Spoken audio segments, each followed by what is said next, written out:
I'm Bella, 27, and by no means a pushover. I work as a secretary, a job that has me juggling calls and coffee, all while trying to keep a straight face when my boss cracks one of his stale jokes. Life was a regular routine until that night at a friend's party when I bumped into Jake. Jake was a tall, lanky guy with a smile that could light up the room. He had that effortless charm about him, cracking jokes one minute and deep in thought the next. We got talking, and before I knew it, hours had passed. "Hey, I'm Jake. You look like you could use a better drink than that," he said, nodding at the almost empty plastic cup in my hand. I raised an eyebrow, "And you look like you've got a better suggestion?" "Follow me and find out," he grinned, leading the way to where the real party was, a table laden with all sorts of drinks.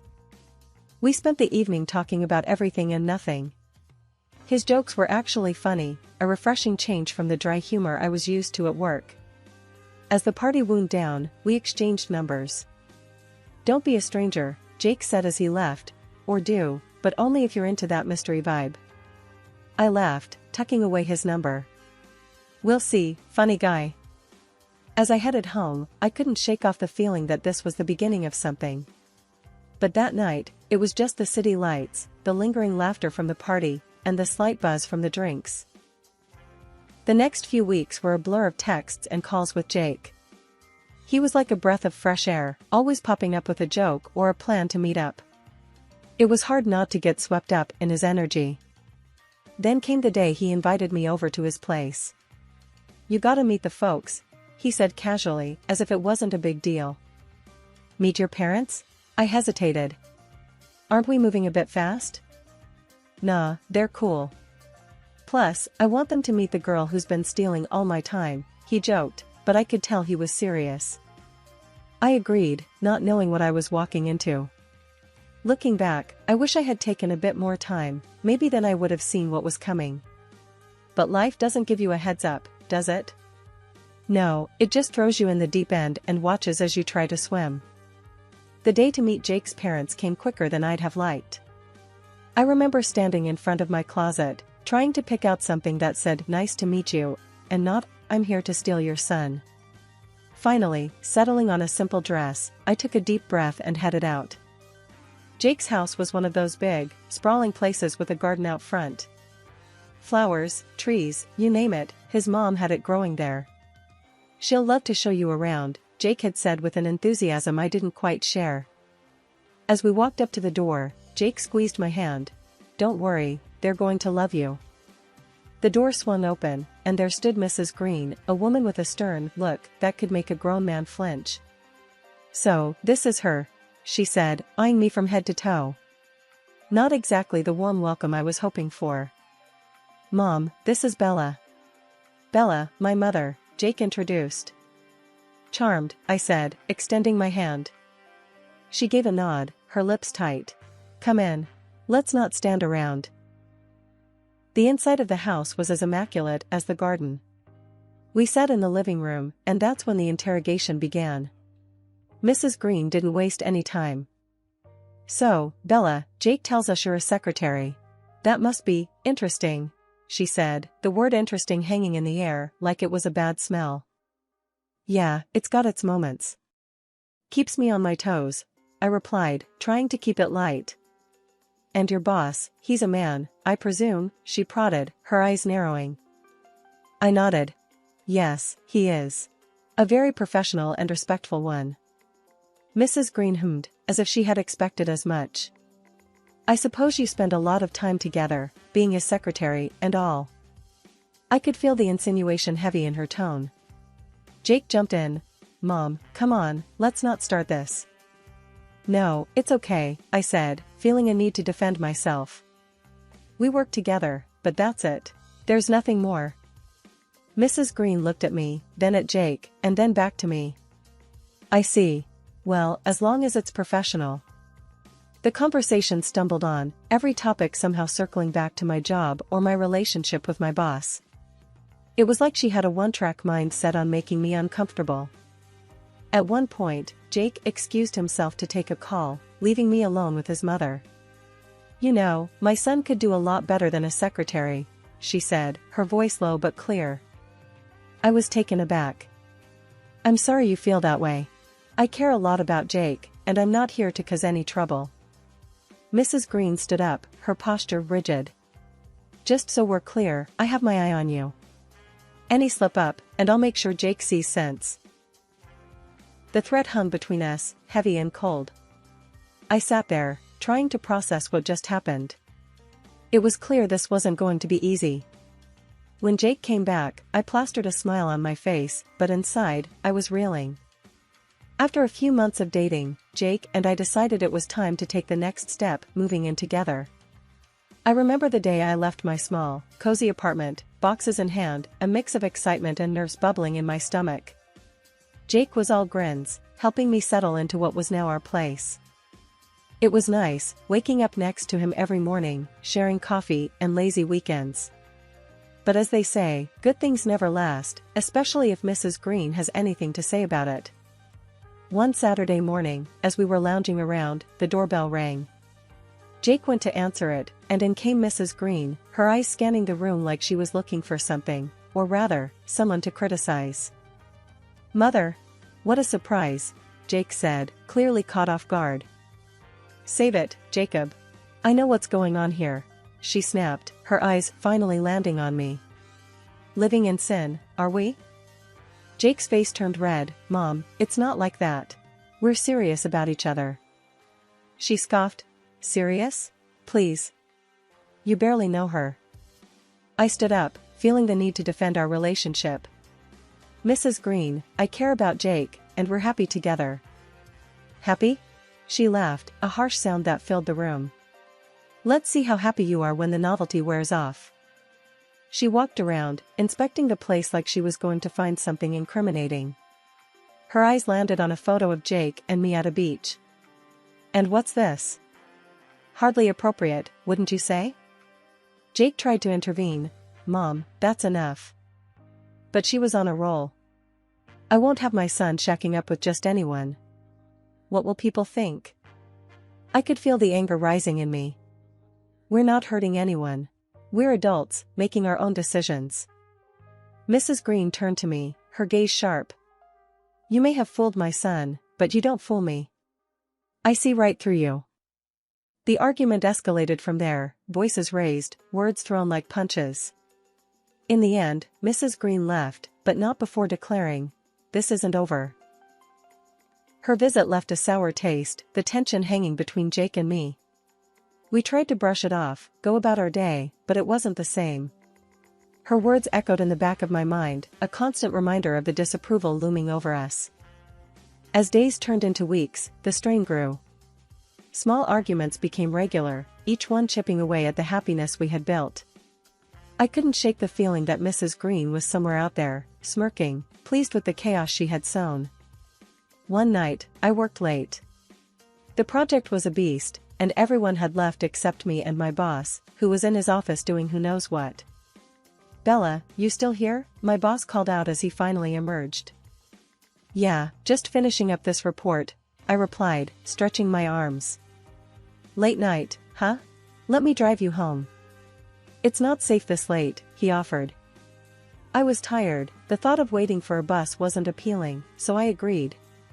We walked to his car, making small talk about the day. It was all very normal until we pulled up to my place. "Thanks for the ride," I said, reaching for the door. "No problem, Bella. See you tomorrow," he replied with a tired smile.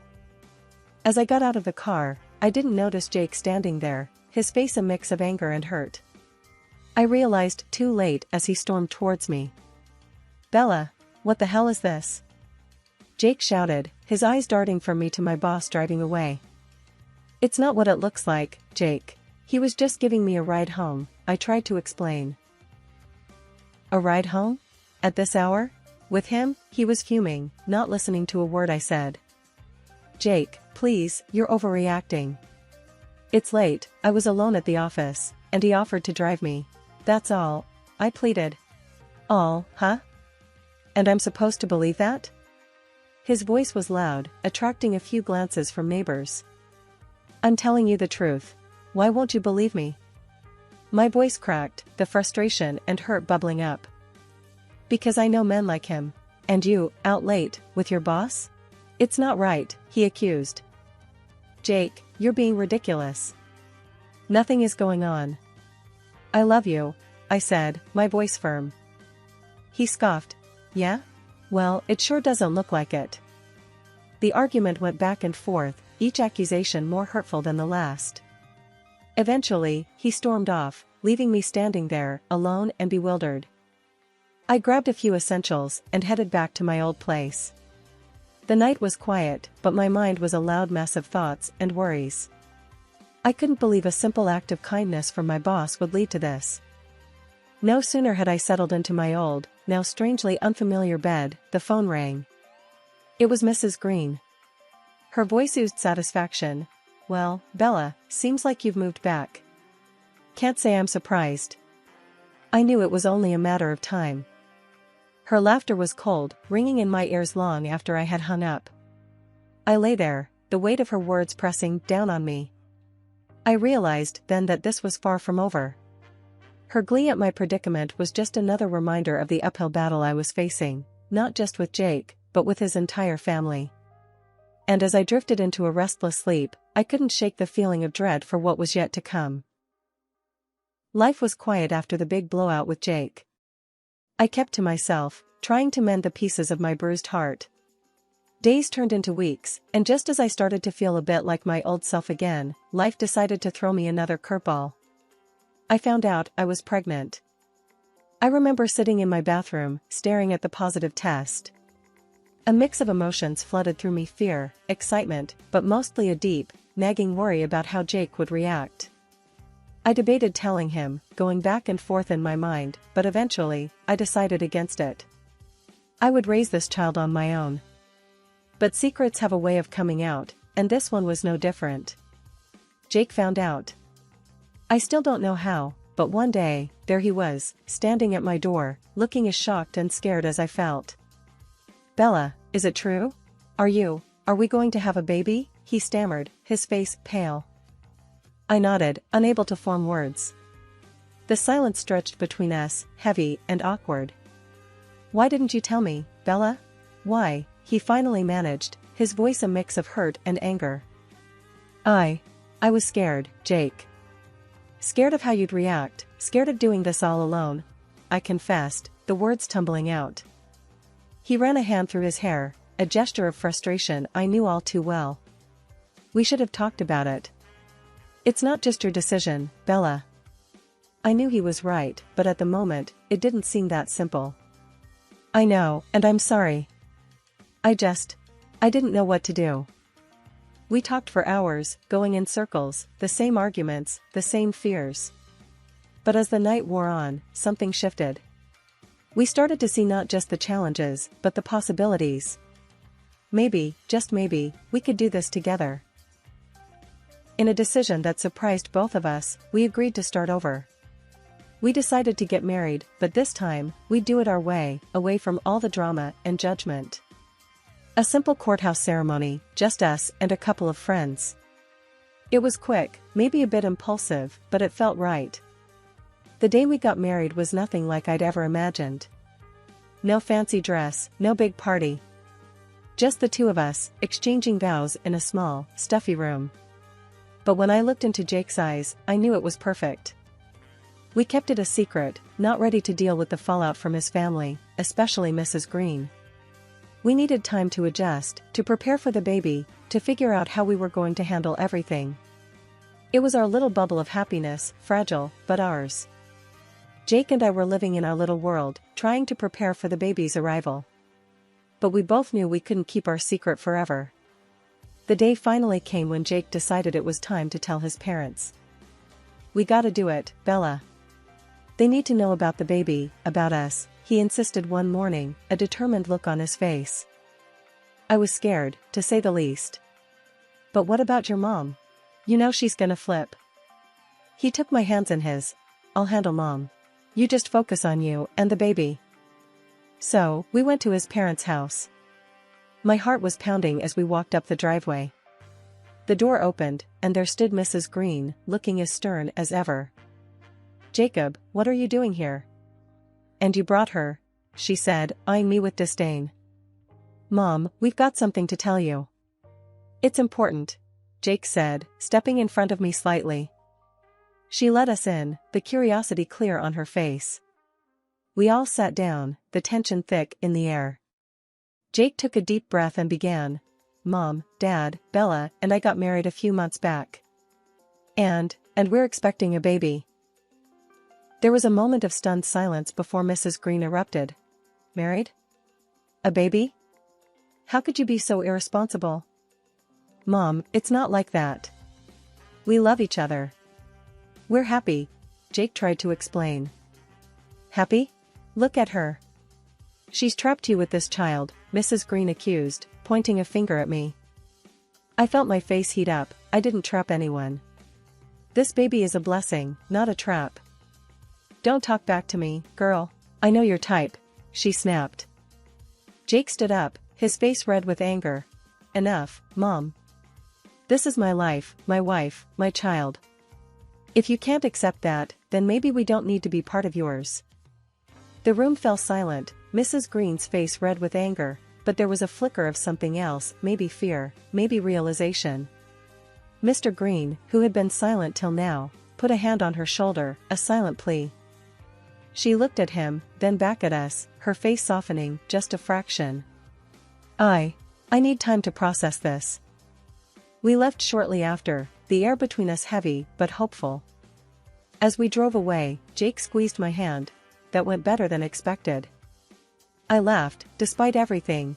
Yeah, if you consider World War III better than expected. But it was out now, the truth. We were married, expecting a baby, and for better or worse, his family knew. It felt like a weight had been lifted, but at the same time, a new worry had settled in. How would Mrs. Green react once the news really sunk in? Would she come around, or would she be an ever-present thorn in our side? Only time would tell, but for now, we had each other, and that was enough. As we drove home, the sun setting in the distance, I felt a sense of peace.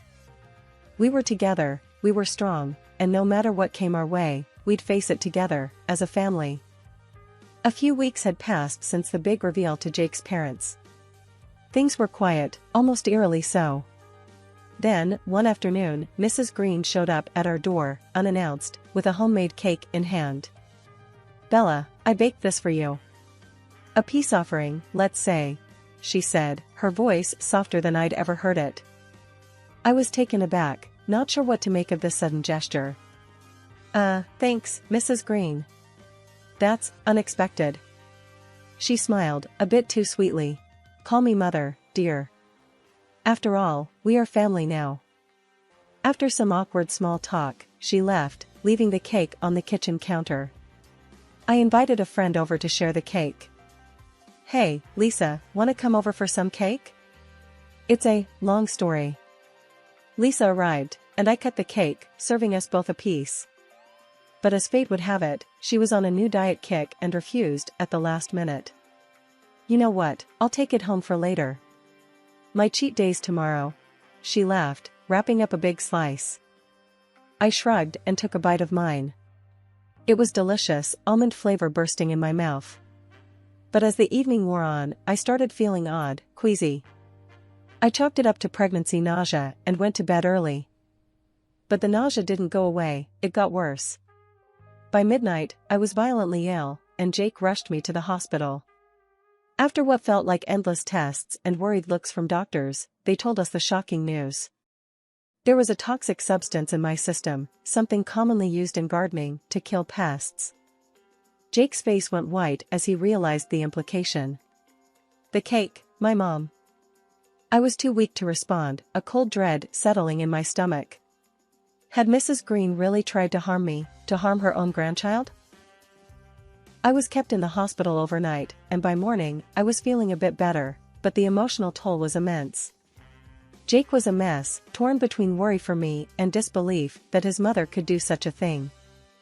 We were talking on the phone about it, Jake's voice heavy with concern. We need to figure out what to do next, when suddenly the door to my room creaked open, and in walked Mrs. Green. I quickly muted the phone but didn't hang up, Jake still listening in. Bella, how are you feeling, dear? She asked, her voice dripping with faux concern. I looked at her, feeling a mix of anger and disbelief. "I'd been better," I said, coldly. She tooted. "Such a shame about the sickness." "And the baby?" "The baby is fine," I replied, watching her reaction closely. Her face faltered for just a moment, a flash of disappointment crossing her features. "Well, that's good to hear," she said, but the words felt hollow. Then, with a smirk, she added, "Of course, you have no proof of what caused your little incident." I made sure of that when I threw away the rest of that cake first thing this morning. My heart raced, Jake still on the line, hearing every word. She had just admitted to it, not realizing the call was still connected. As she turned to leave, I looked down at the phone, a plan forming in my mind. Mrs. Green might think she's covered her tracks, but she was wrong. We had her confession, and now it was time to make her face the consequences. After Mrs. Green left the hospital room, I called Lisa, who thankfully hadn't eaten her piece yet. She was horrified by the news, and agreed to bring the cake to the police as evidence. Then I dialed Jake again. "Jake, did you hear all that?" I asked, my voice barely above a whisper. "Yeah, every single word," he replied, anger seething through his tone. "I can't believe she'd go this far. I'm coming back to the hospital, and we're going to the police. We've got her now, Bella." By the time Jake arrived, I had managed to steady my nerves. Together, we went to the police station, the phone recording in hand. The officers listened intently, their expressions growing grimmer with every word Mrs. Green had unwittingly spilled. They assured us they would investigate immediately. The next few days were a blur of police visits, interviews, and a growing sense of dread about what was to come. Mrs. Green was brought in for questioning, and with the evidence stacked against her, she had no choice but to confess to her horrendous act. The news of her arrest spread quickly, and suddenly, the whole town was buzzing about the scandal. Jake stayed by my side through it all, his support unwavering. "I'm so sorry, Bella. I never thought she'd do something like this." "I know, Jake. But we're together in this, that's what matters," I reassured him, squeezing his hand. The trial date was set quickly, given the severity of the crime. Mrs. Green faced the judge, her usual stern demeanor replaced by a look of defeat. The evidence was undeniable, and she was found guilty of attempted poisoning.